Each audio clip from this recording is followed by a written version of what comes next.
सतीश जी, आपको क्या लगता है ये अचानक जो है इसलिए आवाज फूट रही है क्योंकि आलाकमान कमजोर पड़ गया, उसके अपने लेवल पर सरकार नहीं है, या लोगों को ये लगने लगा है कि भाई बाहर के लोगों को इतनी बड़े पैमाने पर अंदर किया जा रहा है जिसकी वजह से जो कर्मठ कार्यकर्ता है जो पिछले कम से कम 2 दशक से या 5 साल से या 10 साल से मेहनत कर रहे हैं, पार्टी के लिए खून पसीना बहा रहे हैं, उनको तरजीह नहीं दी जा रही, तो अपने आप को बेट्रेड फील कर रहे हैं। सतीश जी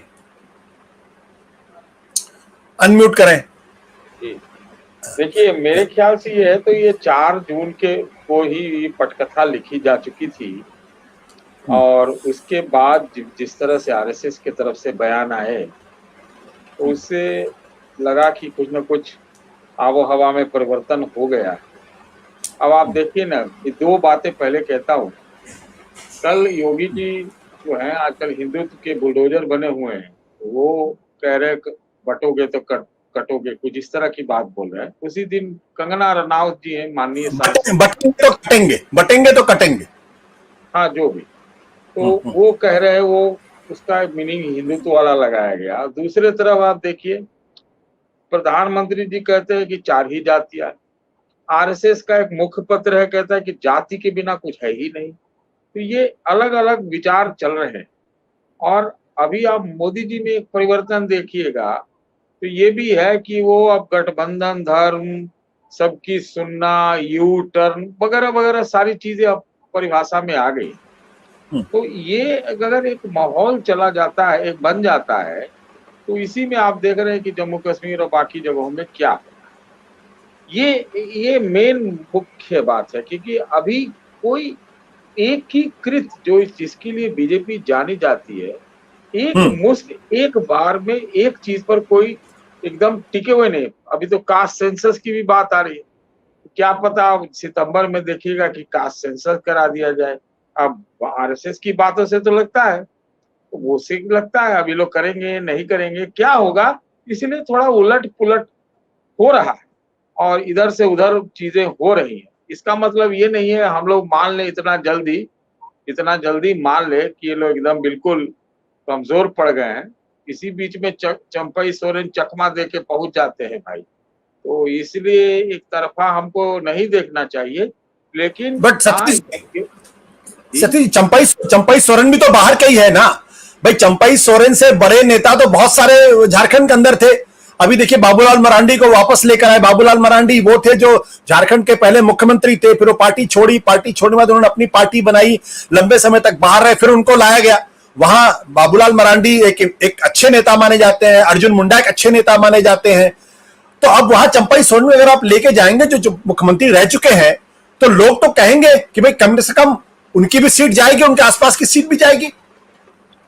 देखिए, ये कोई जरूरी नहीं है। अब वो देख रहे हो, कैलकुलेट कर रहे हो कि भाई चंपई के आने से क्या फर्क पड़ेगा, कोई हो सकता है उनको फायदा हो जाए। ऐसे फायदे उनको बहुत हुए हैं, पीछे बहुत सारे फायदे हुए, 1-2 तो मुख्यमंत्री बन गए। तो भाई बाहर के, तो उससे फायदा घाटा वो देख रहे होंगे, वो हम नहीं कह सकते अभी। लेकिन झारखंड में ऐसा लग रहा था कि जेएमएम एकदम एक तरफा ये लोग कांग्रेस वगैरह मिल के निकल जाएंगे, वहां तो एक फाइट हो ही गई है। इसमें आप इसको आप उसमें आप क्वेश्चन मार्क रख लीजिए। मैं एक बात कहना चाह रहा हूँ, देखिए बात ये है जो अभी आपने कहा कि अंदर जो पुराने लोग हैं उनको दिक्कत हो रही है, और वो लोग, ये कौन लोग हैं जो पुराने लोग? अटल जी के समय के लोग हैं, आरएसएस से जिनकी जड़ें वहां आरएसएस के साथ जुड़ी हुई हैं, वही लोग को समस्या हो रही है ऐसा लग रहा है। क्योंकि जो नया रेजीम है जो 10-11 साल से चल रहा है, वो नए ढंग से अपना काम करती है। तो हो सकता है इसका एक तरीके का ये किसी तरह से ये सामने आ रहा है। तो ये पुराने नए का झगड़ा तो होगा ही, और एक तरह 1-2 बयान भी इस प्रकार के आए हैं।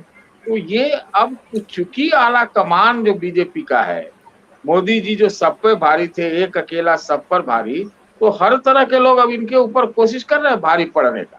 तो यही इसका एक सिम्टम है। लेकिन इसके साथ हम लोग को एकदम नहीं भूलना चाहिए कि एकदम ये कमजोर हो गए, ऐसा नहीं है। बिल्कुल नहीं, मैं आपकी राय से पूरी तरीके से सहमत हूं। इस बारे में एज्यूम कर लेना कि नहीं नरेंद्र मोदी और अमित शाह कमजोर पड़ेंगे, वो अलग तरीके का सब। प्रश्न सिर्फ इसी बात को लेकर ये है कि कहीं ना कहीं से अब वो दरार दिखने लगी है, अन्यथा जम्मू कश्मीर में पूरी लिस्ट जारी हो और उसको वापस देना पड़े और जो वहां के अध्यक्ष हैं वो अपने आप को कमरे के अंदर बंद कर लेते हैं और फिर थोड़ी देर बाद निकलते नहीं, मैंने कुछ बातचीत की, देखते हैं क्या होने वाला है। ये जो नजारा है, ये नजारा पहले बीजेपी में नहीं दिखाई पड़ता था। 2-4 सीटों पर ये बवाल होता था, लोग खड़े होते थे, नाराजगी देते थे, लेकिन लिस्ट वापस नहीं होती थी।